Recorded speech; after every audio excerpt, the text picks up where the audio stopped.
Hey, and welcome to the Mickey in Minutes podcast, the short Disney show. Quick conversations, information, and inspiration. I'm your host, Nick Lazaga. And I'm Andy Gootz. Let's go!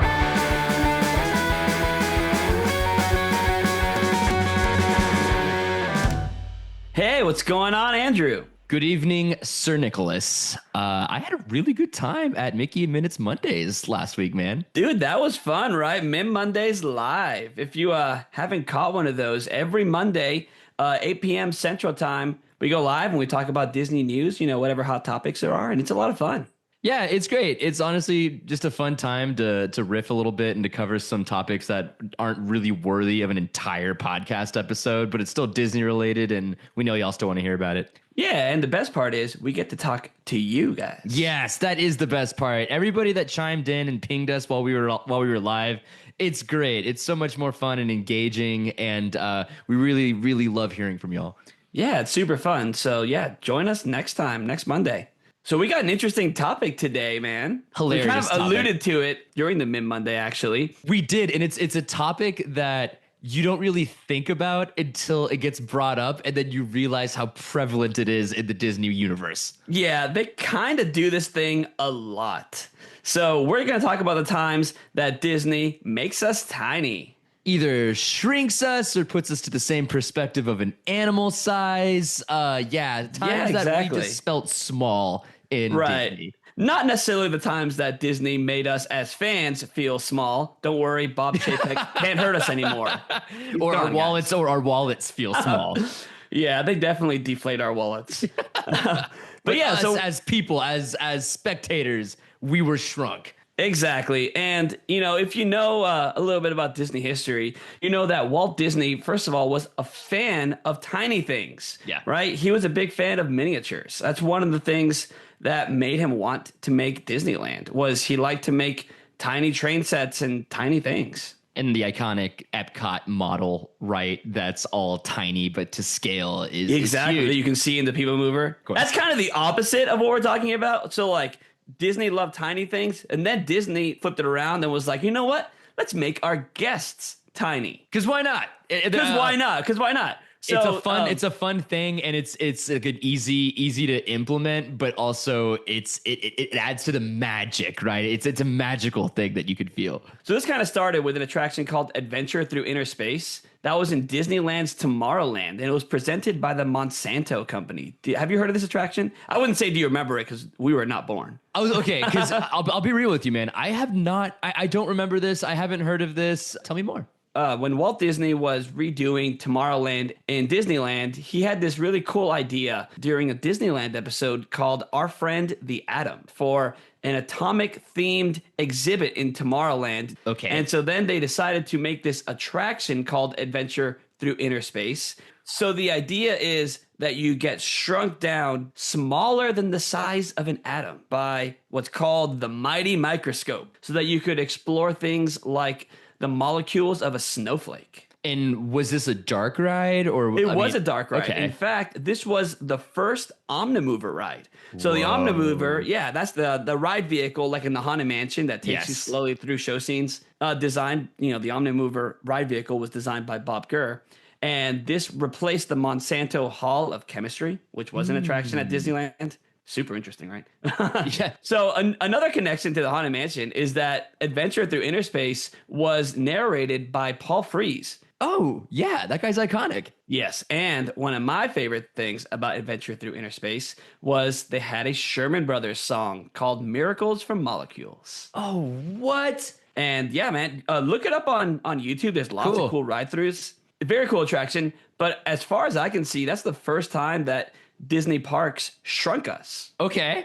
And since they've been doing it as often as they can ever since. They have, not just in attractions, man, but like even in the resorts. So this was going to be on my list, but since it's not really an attraction, I just kind of want to mention it. Okay. The value resorts, like All-Star Sports, All-Star Movies, All-Star Music, Pop Century, Art of Animation. They have these big oversized objects. My favorite one being the oversized Mickey Mouse telephone, which we so hilariously referenced in our Goofy Movie episode. Yes, but what resort is that at again, Nick? Pop Century. That's a Pop Century. And then there's the huge bowling pins. Yeah. And what I love also is Art of Animation.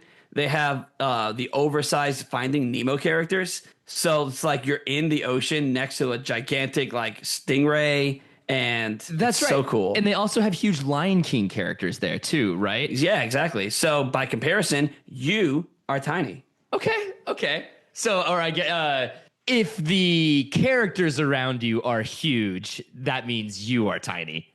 Yeah. Okay. We can go with that. Yeah. Okay. No, Nick, I'm setting. I know we had up. some conversation. I'm setting myself up for an argument I'm going to make later, and I'm just going to hold you to exactly what you just said right there. Okay. So attractions, man. So there's lots of attractions that do a really good job, more so than just oversized statues, but that really bring you into the world of a tiny character. So why don't you go first, Andrew? One of my favorite attractions is relatively new, and it's going to be kind of along the same lines of shrinking to be the size of an existing Disney character, and that is going to be Remy's Ratatouille Adventure. Where you shrink down to the size of a mouse and you scurry around the floors of Gusteau's restaurant. But a little bit of backstory. Let's just make sure we start from the beginning. Remy's Ratatouille Adventure, which was originally known as, I'm going to butcher this. Sorry, speaks his French. Here we go. Ratatouille l'aventure totalement toquée de Remy. Oui, sir. Which translates to Remy's Totally Zany Adventure in French. And it first opened in Walt Disney Studios Park on June 21st of 2014. And the second opened in the France Pavilion in Epcot 7 years later in 2021. October 1st, Epcot's birthday. Yeah, man. I love this ride. It's a trackless ride. We talked about it. We talked about it in our previous There's a cart on fire. There's the fire cart. You go through a fire cart, also known as an oven. Please listen to our last episode to get that reference. Yeah, I love that ride, man. What I really like about it is, you enter the queue full size, and if you're looking down at the ground, you have normal sized tiles. Yeah. And then once you change the size of the rat, the tiles become giant. Oh, that's cool. I did not know that. I'm a little upset I did it, man. That makes the ride so much better. Okay. Yeah. Super, super cool. And then when you same thing when you exit the ride, you're walking out on those giant tiles, and then you cross the threshold and they become small again as you grow back to normal human size. That's amazing. What is your favorite part of the ride? My favorite part of the ride, besides the fire cart? Besides the cart on fire. I really like the part where you kind of go into your individualized hallway, right? So you kind of go into this little nook in the wall and all the rats kind of separate and you have your own little private show scene. During most of the ride, you're next to a bunch of other rats, which is cool. You get to see all the other rats scurrying, but I like that little. But the illusion is section. Broken a little bit. Yeah, that there's other humans around you as well. I really like the practical stuff, like when you go into the pantry and you see all of the other rats that are just like their little eyes kind of. It's the parts that are more practical with hints of projection rather than the parts that are mostly projection with hints of practical. I feel like the projections as an accent or just like a little bit of like a cherry on top to the practical effects really brings it home for me. I think that's how you have to approach these screen-based rides, right? And I think that, like you said, combining practical with screens, that's what makes it work. Otherwise, you just have a universal ride. What's the ideal ratio? Like, I feel like it would be maybe like 75 practical, 25. I agree. As few screens as possible, right? I feel like the screens just need to be there to accent certain actions, and the practical is what you should lean on the most. But I'm an old school Disney fan. We're also you more than me, but slightly more on the traditional side of Disney rides. Yeah, exactly. So what do you got, man? Yeah, what do you got? Another new one, which. Can I just say, I kind of begrudgingly added this to the list because I am the Splash Mountain fan. You're going there. Yep. But, going there. I do love Tiana's Bayou Adventure. I'm not going to lie. You used the L word to describe Tiana's Bayou Adventure. Did I? Did that slip out? That's like when, when a teenager is like talking to his girlfriend and accidentally drops the L bomb, right? Ooh. Oh, Nick. Wow. So, all right. Maybe love's a strong word. You said it. I begrudgingly had to put this on the list because it's a new attraction. It's, the hot thing right now, but you do get very tiny in Tiana's Bayou Adventure. And I'll be honest, man, the tiny scene was probably the weirdest part of the ride. It's the laughing place substitute, correct? Exactly. That does replace the laughing place scene. So in the original ride, they have all the jumping fountains and all that stuff. In this scene, you get shrunk down to the size of a frog, and you go through a scene where, they're trying to find musicians. So they find these tiny frog musicians. So you shrink to check them out. Mama Odie's like, it's time to get tiny. That was a great impression. That wasn't bad. That wasn't bad. Yeah. But then right after that is where the drop is. Then she's like, I hope you had fun being tiny, which my big complaint of the ride is the repetitiveness of the dialogue, man. But it does happen. You do get tiny. It's popular. In the end, I cannot say anything because I have not been on the ride yet. So everything that I'm going to say. But you cheated, yeah. When you forced me to cheat and watch it before I wrote it. oh yeah. I put you in front of a TV, twisting my arm, Andrew. Like watching it on the ride through, it was like, this is so weird and bizarre. But in person, I thought it was cool because I liked the way the instruments and the frogs playing the instruments looked. Oh, I mean, but to your point, cheating on YouTube is very, very different than actually riding the ride. So, but let me just say, so you texted me and you were like, "Man, that tiny part is awful." That's like the first thing you ever told me about. No, and that's my point, because we're going back to exactly what I just said like a moment ago about Ratatouille's. The tiny scene in Tiana is mostly screens, right? You see Tiana and Lewis kind of like looking. They have these big faces, kind of looking and bobbing their head, and they're like, they sure can play, Okay. And but it wasn't as bad in person as it was, I guess, as I think what's weird to me is that since Princess and the Frog is a 2D animated movie. Yes. And obviously all the animatronics are three-dimensional because they're real things. So then they use a 3D animation of Tiana to make it match the animatronic.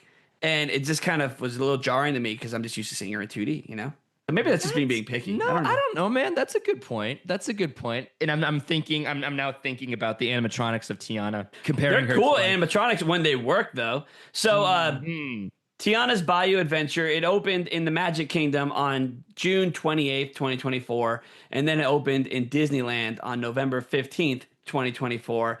And man, that Disneyland attraction has had some issues. That Tiana in the final scene, a lot of memes. Yeah, the Tiana in the final scene has been broken on and off basically since the ride opened, man. I've also seen you guys can't see. He's posing, but you can't see this.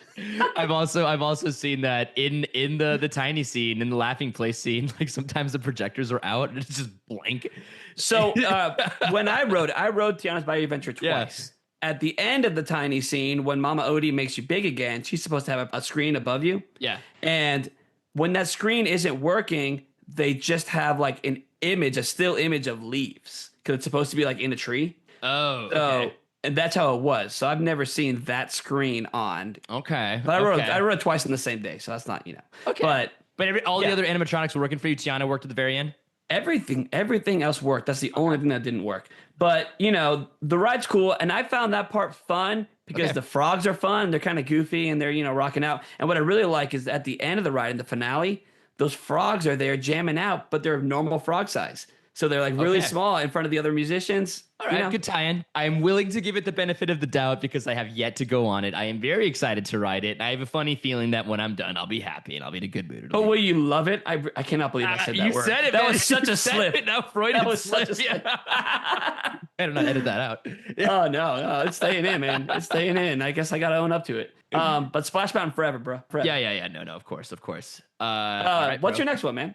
I'm keeping with the animal theme, and I'm going to go with a ride, Nicholas, that is recently been discontinued. So I'm going to say RIP, It's Tough to Be a Bug.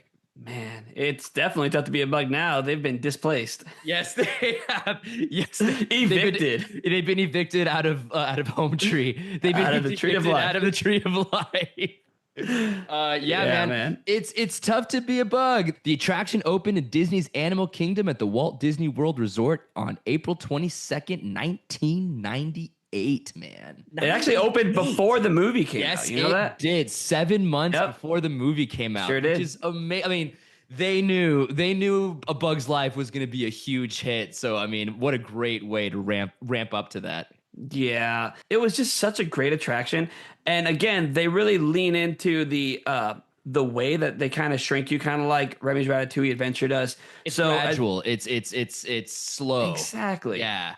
And they give you the 3D glasses, which are your honorary bug glasses. I keep saying like present tense. This is past tense, man. This is past over. tense. I know. I know.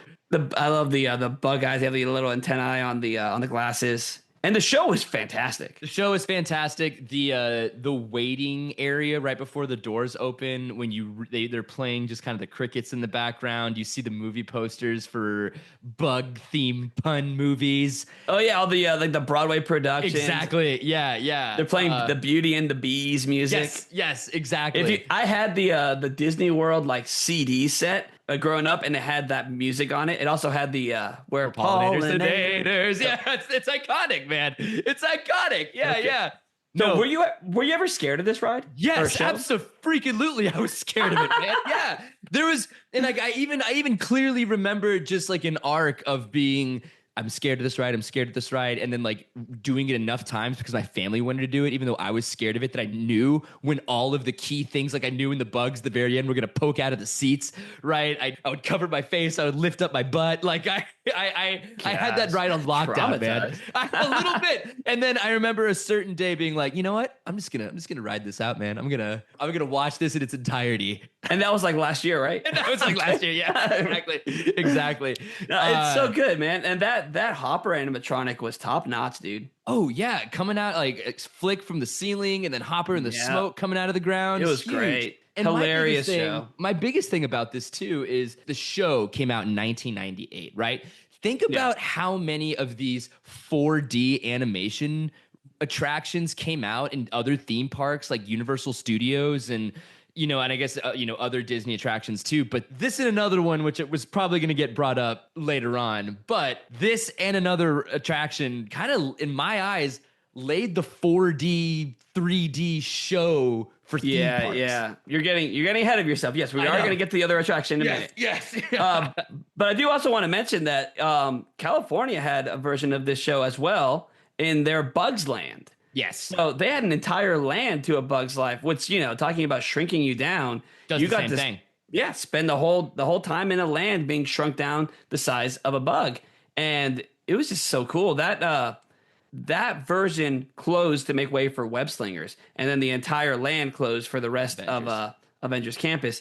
Did you ever see when Avengers Campus opened, they had a walk-around character of Ant-Man, and he was holding like a little model of a Bug's Land, but it was like supposed to be like, oh, I saved it in this jar for you guys. Oh, that's awesome. What a great idea. Yeah. He was like holding and it was the full land and everything. He just shrunk it all with it. Cause I remember there was, well, it was already small, right? So he just, yes. Yeah. Cause it's for bugs. So it was already tiny. Was it already tiny and you got shrunk then? Or did it was huge, or did it make it huge? Well, I think when you were in a Bug's Land, you were the size of a bug. And I think Ant-Man, being a normal sized human, was holding it preserved. Because you can't shrink something that was already. I mean, yes, you can. It'd be really small. That's the lore. That's the lore. That's gonna be. That's the lore. There we go. That's what we're going with here. That's what we're going with here. That's the DCA lore here. Man, I'm sad to say too, mostly just because we were with toddlers the last time that we were at Disney World. I didn't get to ride stuff to be a bug. I'm not gonna put my 4-year-old through that, man. That would have been trauma. Not yet. Just the spiders coming from the ceiling alone, man. The bugs poking up on in your seats at the very end. Yeah, man. Good times. Yeah. And it's being replaced with Zootopia, better, Zoogather. And I just don't think that's going to work, man. You can't have full-size animals walking around inside of a tree. Can we not? There's a whole podcast I think we might just need to do on Zootopia. I'm very curious how they're going to do that. Like, are they going to do some sort of shrinking thing? Like, what's going to happen? How is it going to work? I have no idea. Zootopia is one of my, if not my favorite, just Disney Studios computer animated film. It's so underrated. Yeah. So I think I'll close out our top 4 list here. The all-time. The all-time. Yeah. The all-star, the MVP. MVP. The best of the best. Toy Story. Toy Story Land, like the whole land, or specific? So if we're talking attractions, I'm talking Toy Story Mania, but yes, Okay. the entire land. So all of Toy Story Yeah. Land opened on June 30th, 2018 at Hollywood Studios. There's others in some other parks as well, but the one here in Hollywood Studios, it's a small land. It's really tight, but it is fantastic. It's The way great. that they themed the land with Yeah. all these like household items that Andy would have put together to make Huge connects, the shelters right? Things and the built like things. connects. Yeah. Yeah, it's so cool. Even like Slinky Dog Dash, where it's like you see the box for like the roller coaster set and the Slinky Dog box and stuff. It's just incredible. But Toy Story Midway Mania, this attraction opened in Walt Disney World on May 31st, 2008. And then in Disney California Adventure on June 17th, 2008. It's the same attraction in both parks, essentially. But you get shrunk down to the size of a toy, and you play Midway games with the Toy Story characters. But Nick, I know because I've never done it. I love Midway Mania. It's an underrated ride. I've never done it in California Adventure. Do they have the same big part of the queue that they do in Disney with World? Potato Head? I know the Potato Head in California it, Adventures is outside of the event. Yep. But I guess what I'm talking about is when you go to Midway Mania in Disney World, you walk in Andy's room and you basically feel like you're in that's where you Andy's enter room. the ride vehicles. Yeah, they have like a huge bed and like the giant stack of games, right? Again, like you that feel tiny. Perspective, it's perfect. But do they have that in Disneyland? I don't think they do. That one, it's on the boardwalk, so it's more like you're entering like the Midway Games area, so you're kind of outside. In Disney World, it's not on a boardwalk themed like that. So this is themed where you're in Andy's room then you're playing with the toys. Way better. Yeah, way better. The queue is so good in Disney World. Oh yeah, it's spectacular. And just the ride itself is so cool, and the technology was on point. When this attraction first opened in Hollywood Studios, there was no Toy Story Land. It was just part of like the Pixar area. That's right. It was like an alleyway. It was like one street. Yeah. Yep, exactly. Yeah. And they flipped the entrance, and now it's part of Toy Story Land. So that whole land, once you enter that land, you are the size of a toy. You're a toy. And it's just so cool. I love seeing Andy's giant footprint, while you're walking through the land. Have you noticed that? Andy's giant footprint. I mean, just being greeted by giant Woody on your way in. And then, the giant Buzz on the other side. If Slinky Dog, right? Technically he's life size, so you're tiny. Yeah, I'm gonna in typical Andy Gootz fashion, Nick, I will admit that before going to any Disney trip, there is a specific YouTube video that I watched that just shows you how to max out your score on Midway Mania. So you're that guy. I am totally that guy, man. Are you kidding me? like if there is a way to max out your score on Midway Mania, of course I'm gonna find out what it is and exploit it to the nth degree. Oh man. So yeah, do you do the same thing for Galactic Hero on Buzz Lightyear? No, only because I have my older brother, to fall back on that one. He has ridden that ride so many times. He would get like the 99999. Did you see 6 things that you could do on that ride to max out your score? So we'll talk about this on the next MIM Monday, but did you see that they announced all these updates to Buzz Lightyear? Yes, I did. It looks awesome. Yeah, it looks fantastic. Yeah. We'll talk about that. MIM Monday. Mondays. That will happen before this episode's released. So, fair. But yeah, that's it. Toy Story Mania, man. DOG. Well, not DOG. It really Adventure Through Inner Space is DOG, but Toy Story Mania is the GOAT, I guess. Yeah, I would say the GOAT. It does it the best out of any of the rides that make you feel like you're shrunk. Too many slang terms, man. But do we have some honorable mentions? Dude, absolutely. We have honorable mentions. You want me to go first? Well, I just went. You can go first. Okay. Just don't take mine. I have a controversial one. Are we going to do our debate, the great debate? Yes, it is. Yes, it is, Nick. Andrew. Yes, it is, okay. Nick. All right. It's a small world. It's a small ride, Nick. It's a small ride. No, that's not what it means. Here's my point. Okay. In It's a Small World, Nicholas, while you're going through the ride, it's not just that the children are small and that they're children, but even they're dolls. They're dolls, yes. The geographic features are there's small waterfalls, there's small trees, there's small monuments. Everything is small in It's a Small World. It enhances the metaphor, but also makes you feel small while you're at it. And I'm going to quote Nick Lazaga from the beginning from 20 minutes ago. From 20 minutes ago, when he was saying that if something is huge around you, that makes you feel small. But those aren't huge, they're small. But if everything else is small, then you're huge. So the story of this attraction, is that on a rainy day, some little kid had a bunch of paper and made a paper world and then put their dolls in this paper world. So the idea is that it's a child with their dolls, and that's why everything looks like kind of cutouts, because that's what it's supposed to be. Okay. So we are in the paper world. But the dolls are still doll size, right? So you're bigger than a doll. We are in the paper world, and the paper world is small. So ipso facto, Nick. Then by the transitive property. Don't bring math into this, Andrew. Just so we could give our listeners the history that they deserve. So It's a Small World actually originally appeared in the 1964 New York World's Fair before it was permanently moved to Disneyland in 1966.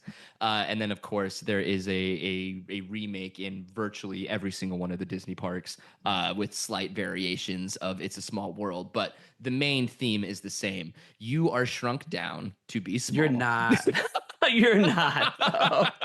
You're right. So you're riding a boat, and the song is singing about how, the world it's small because everyone comes together, and we're all in unity together, making the world feel small. Listeners, what do you think? Throw it over to you. What's your take? I throw it over to you. Yeah. Are you tiny and it's a small world or not? Let us know. So my honorable mention, man, it's probably my favorite tiny attraction ever. And I didn't do it because it's so far extinct. Oh, okay. I was wondering. Give it to me, Nick. What is it? Honey, I Shrunk the Audience. Yes, dude. I thought this was going to be at the top of your list, but it's not because it was going to be. Okay. But I figured it's been so long, so far removed. Maybe some people have never enjoyed it. Dude, which, by the way, I'm thinking title for this episode, Honey, We Shrunk the Episode. Honey, We Shrunk the Episode. There you go. All right, so Honey, Nick. Yes. So Honey, I Shrunk the Audience. This was a show based on the 1989 Rick Moranis film, Honey, I Shrunk the Kids, and their subsequent films, Honey, I Blew Up the Kid, and Honey, We Shrunk Ourselves. And this attraction opened in Epcot on November 21st, 1994. And unfortunately, very sadly, it closed on May 9th, 2010. And so, yeah, this attraction, it's the first time that we had Eric Idle in the Epcot Imagination Pavilion. Remember, this was at the Magic Eye Theater. That's right. So it ties in to Figment. Yep. So the whole idea in the Journey into Imagination is that you're in the Imagination Institute, and when you're in the queue, they have those pictures of famous inventors, and you have Eric Idle there, you have Rick Moranis there also. That's the tie-in to this attraction. And so in this attraction, you're going to see Rick Moranis receive some award, and then he brings his shrink ray out, and in true Disney fashion, something goes terribly wrong, of course, and he shrinks the audience, and then comedy ensues. It's a 3D show, or it was a 3D show, and it was spectacular. They had one in Disneyland from 1998 to 2010. They had one in Tokyo, which this version was called Micro Adventure. Great name. 1997 to 2010. They had one in Paris as well from 99 to 2010, and it's just the ultimate where they actually shrink you. And that's the concept of the show, is that you are shrunk. It has the 4D theater that was used for Captain EO, so they would shake your seats and stuff when they lifted you up. And this one, so like I said earlier, It's Tough to Be a Bug came out in 98. This came out in 94. So even before that, this is definitively the foundation for 4D, 3D attractions, right? And I will tell you, Nicholas, this ride, even more so than It's Tough to Be a Bug, traumatized me as a child when the rats went over your feet. The snake too. And the snake and the giant lion on fire. It's a pretty intense ride. This was insane. It was so good. And I'm just gonna say it. There's never been anything better in the Magic Eye Theater. Right now they have the Pixar short film festival, which you watch these on Disney Plus. Yeah. But I have to also say honorable mention to the honorable mention Do you remember the Honey, I Shrunk the Kids movie set adventure playground at Hollywood Studios? Yes, of course. That was incredible. Where you were in the grass, like there was giant blades of grass in the air and you could slide down it. Yeah, exactly. Totally. That was in the streets of America. It was there from December 17th, 1990 to April 12th, 2016. It closed for Galaxy's Edge. And so this one, you play in the backyard. It's essentially what Toy Story Land tried to imitate, but not as well. I'll be honest. The Honey I Shrunk the Kids playground was incredible. You'd slide down the grass, and there was the big like cookie. Yep. Remember? Like it was pretty realistic to the movie set. Like it felt you got it right when you walked in. Yeah, I'm not saying that Toy Story Land doesn't do that as well. The Honey I Shrunk the Kids movie set adventure, you knew it right away, right when you walked in.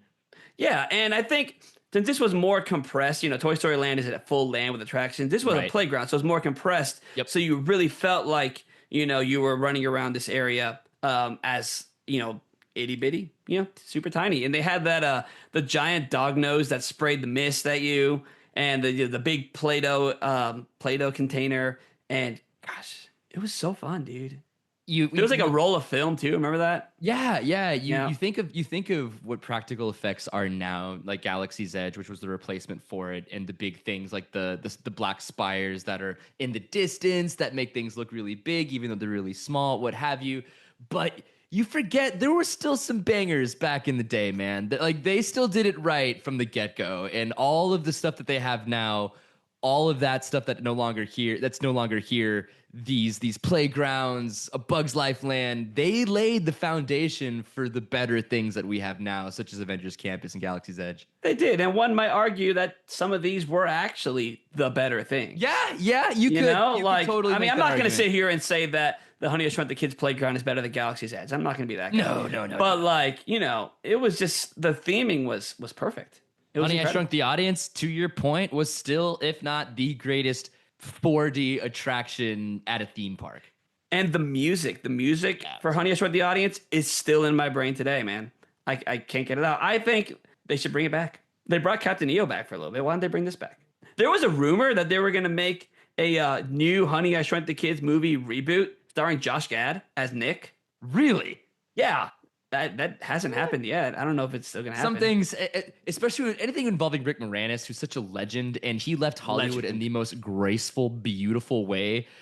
Let his stuff be. Let his stuff be, man. Like, you don't need to reboot any of it or remake any of his stuff. Like, give the guy some respect. He deserves it.